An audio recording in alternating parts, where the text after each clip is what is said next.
व्यापारियों के लिए भारत में या अलग अलग स्टेट्स में व्यापार करना क्या आज भी चुनौतीपूर्ण है या अब आसान हो गया? सरकार एक दावा करती है ईज ऑफ डूइंग बिजनेस, हम तमाम तरह की सहूलियतें दे रहे हैं, लेकिन सहूलियतें ऑन पेपर और जमीन में क्या उनमें डिफरेंस है या एक्चुअल में मिल रहा है? सो अनडाउटेबली आज का जो बिजनेसमैन है वो कलयुग का अभिमन्यु है। एंड अभिमन्यु तो सिर्फ कौरवों से लड़ रहा था, हमारा अभिमन्यु तो कौरव और पांडव दोनों से लड़ता रहता है। और मैं मुंबई की ही एक कंपनी के बारे में बात करना चाहूँगा। आज से 11-12 साल पहले आप सभी की गाड़ी पे एक फिल्म लगी रहती थी जो बाहर से सोलर रेस को आने को रोक देती थी और एसी का बर्डन कम करती थी। फिर किसी ने सुप्रीम कोर्ट में रिट पिटीशन दाखिल कर दी, वो बैंड हो गया। सारे देश की ट्रैफिक पुलिस उस फिल्म को निकालने में लग गई। उसका मतलब रीजन ये था कि आप ऑटोमोबाइल के विंडो के ऊपर फिल्म नहीं लगा सकते as per motor vehicles act. अब जब मोटर व्हीकल एक्ट बना था तब शायद फिल्म भी नहीं थी, बट खैर कानून होता है। आज वो कंपनी मुंबई में जो हेडक्वार्टर है, महाराष्ट्र में जिसकी फैक्ट्री है, वो 56 देशों में उस फिल्म की निर्यात करती है। 56 देशों में उनके पर्यावरण का बचाव करती है बिकॉज कम फ्यूल वेस्ट होगा। उन देशों में सेविंग्स करती है बिकॉज लोगों का फ्यूल कंजम्पशन कम होता है।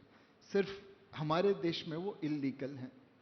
जिस कंपनी का प्रोडक्ट 56 देशों में एक्सेप्टेबल है वो सिर्फ भारत में ही इलीगल क्यों हो सकता है? और क्या कीमत चुका रहा है भारत इसके बारे में? 12,000 करोड़ प्रति साल एडिशनल फ्यूल वेस्ट कर रहे हैं और ये फ्यूल तो डॉलर में पेमेंट करना पड़ता है, रुपये में मिलता नहीं।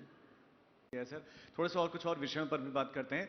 जीएसटी रिफॉर्म है या गब्बर सिंह टैक्स है जैसे विपक्ष कहता है कि आपने मार दिया, कमर तोड़ दी व्यापारियों की? अनडाउटेबली रिफॉर्म है। जीएसटी को आए हुए कई साल हो गए एंड इससे टैक्स कलेक्शन बढ़ा है और पिछले 11 सालों में भारत जो विश्व की 10वीं बड़ी अर्थव्यवस्था थी आज 4थी बड़ी अर्थव्यवस्था हो गया। कभी 10 सालों में 11 सालों में हमने इतनी बड़ी छलांग नहीं मारी। अगर हम औरों से ये भी आरोप लगाते हैं कि हम चौथी बड़ी इकोनॉमी तो है, लेकिन पर कैपिटा इनकम देख लीजिए आप, फिर 1% लोगों के पास 40% वेल्थ है, तो उसमें फिर आप एवरेज करके देख लीजिए, गरीब का गरीब है देश में लोग। अग्रीड, बट अगर 134 नंबर की पर कैपिटा जीडीपी से आगे बढ़ना है तो कैसे बढ़े? एक ही की पॉपुलेशन मार दे तो अपने आप सब रईस हो जाएंगे। दूसरा है कि मैं जीडीपी को ग्रो करूं। आई थिंक जीडीपी को ग्रो करना अच्छा है पॉपुलेशन मारने से। क्या सही दिशा में इस समय देश जा रहा है इकोनॉमी की दृष्टि से देखा जाए तो? अनडाउटेबली दिशा तो सही है, स्पीड बढ़ाने की जरूरत है।